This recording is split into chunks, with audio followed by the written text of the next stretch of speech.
legal and constitutional that could enable Trump to stay in office without actually winning the vote.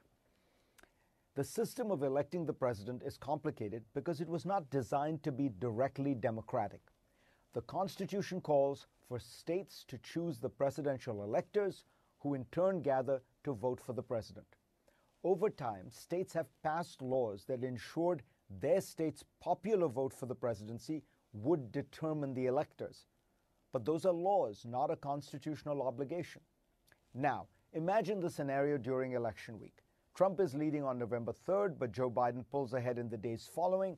Republicans file objections to tens of thousands of mail-in ballots. Democrats file countersuits. Taking account of the confusion, legislators decide to choose the electors themselves. Here's the worry. Of the 9 swing states, 8 have Republican legislatures.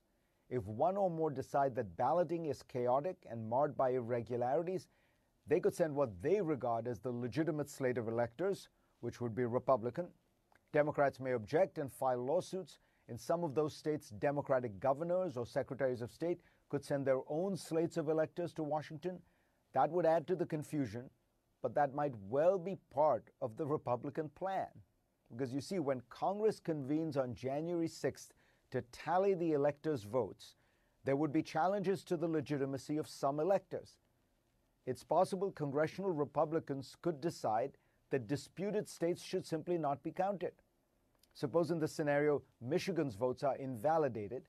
That would ensure that neither candidate would get to 270 electoral votes. At that point, the Constitution clearly directs that the House of Representatives vote to determine the presidential election. But it does so with each state casting a single ballot. If the current numbers hold, there would be 26 state delegations that are Republican and 23 Democratic, with one tied.